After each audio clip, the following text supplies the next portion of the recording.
So why do men like intelligent women? Because opposites attract. And this is what I think every time I get some misogynist tweeting me that, you know, women should stop whinging because we've got it all, what I'd really like to say to him, besides that, is that that is just not true. I mean, 100 years since Emily Pankhurst tied herself to the railings, we still don't have equal pay. We're getting 75 pence in the pound. We're still getting concussion hitting our head on the glass ceiling, and we're supposed to clean it while we're up there. So any woman who calls herself a post-feminist has kept her wonder bra and burnt her brains. And we also have a second glass ceiling at home.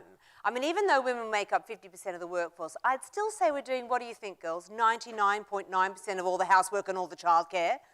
And I think the Dunkirk evacuation would be easier to organise than a working mother getting up and getting her kids off to school in the morning. And I'm always saying to my husband, you've got to help me more around the house. And he's like, well, I'd like to help, but I'm a man and I can't multitask. Have you heard that? What a biological cop-out. No man would have any trouble multitasking at an orgy. He'd have no trouble at that particular time, would he? So I'm sorry, but that just does not wash. And I do all my research in a scientific, in-depth fashion over cocktails with girlfriends. And what I've realised is that my girlfriends are not having sex with their husbands. And it's because they're A, resentful, but B, exhausted. Because when you've worked all day and then you come home at night, cook dinner, you know, help with the homework, find the lost sports kit, put the washing on, do the ironing, defrost the chops for tomorrow, put the cat out. By the time you get into bed, the one thing you're fantasizing about is sleep. And then you get the hand. You know, men make horror movies called The Blob and The Thing. Women would make The Hand. And I think, here's this guy, hasn't talked to me all day, hasn't helped me around the house. He thinks I'm in the mood for love. I am in the mood for running him through with a carving knife. Yes? But I have got a really good tip for anyone who wants to get out of sex with their husband. Just when you feel the prod of his penis in your back, tell him the tax department rang and want to audit his accounts, because not only will he lose the urge for sex, but he won't be able to sleep, so no snoring either result. Yes! And another area that proves it's still a man's world is ageing. I mean, I think ageing is to women what kryptonite is to Superman. If you show me a woman, you know, who's happy with ageing, I'll show you the electroconvulsive therapy scorch marks. And this is because we suffer from facial prejudice. I mean, for women, wordplay is foreplay. I mean, how is Woody Allen still getting laid? But for women, that is just not the case.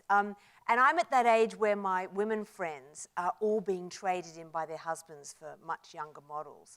And they're doing the most ridiculous things to stay young. I don't see them for a while. Then I'm walking down Finchley Road and I see these breasts coming. You know, they've got their own postcode, arriving about 10 minutes before she does. And then the lips, too. They've done the same thing. You know that look as though she's got a vagina sutured to her face? And you know what that is? Basically, they take the fat out of their bottoms and inject it into their lips, so they're literally talking out of their arse, which explains everything about Hollywood, I think. And then I see them at the gym, and they've also waxed off all their body hair, you know, trying to look like prepubescent girls or something. I mean, I like my pubic hair. It's like having a little pet in my pants, you know? My own pudenda could be awarded national park status. And, you know, I never thought I'd hear myself say this, but bring back Bush, don't you think? Yes! Yes! And then there's all the cosmetic surgery they're putting themselves through too. I mean, basically, you know how they do cosmetic surgery? They just drag everything up. So the ankle becomes the knee becomes the navel, the clitoris becomes the chin. And that's how you spot a recipient of cosmetic surgery, is look for a woman who's rubbing that part of anatomy a little bit too big of a sleeve. And I just think men should learn to read between our lines, don't you? You know, my mother told me never to pick my nose, especially from a catalogue. So don't go there, girls, okay? And, you know, it's not just still a man's world, it's also probably like that in heaven, because I do think that God is a bloke. Otherwise, why are we the butt of his biological joke? I mean, think of all the things women go through, you know, from period cramps where you get taken hostage by your hormones once a month, to pregnancy where you throw up all day, and then childbirth where you stretch your vagina the customary 5 kilometres.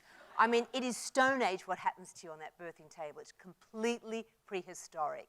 you know, adoption looks like a very good alternative at that moment. When the doctor was doing my episiotomy, I just told him to keep on sewing because I didn't want anything going in there or coming out of there ever, ever, ever again. Then there's the whole breastfeeding where you're a 24-hour catering service, you're kind of meals on heels. Then the mastitis, then the menopause, and just when everything goes quiet, do you know what happens? You grow a beard. How can that be fair? I could do a macrame hanging basket arrangement right here, right now. So yes, it is definitely still a man's world, and it is time we had equality. And you know, we're not asking for that much. I mean, equal pay, please. Also, I'd quite like a man who talks to me occasionally, because I sometimes think my small intestine communicates with me more often than my husband. I'd like men to know that the Kama Sutra is not an Indian takeaway, and that mutual orgasm is not an insurance company. And I'd quite like a man who does a little light housework.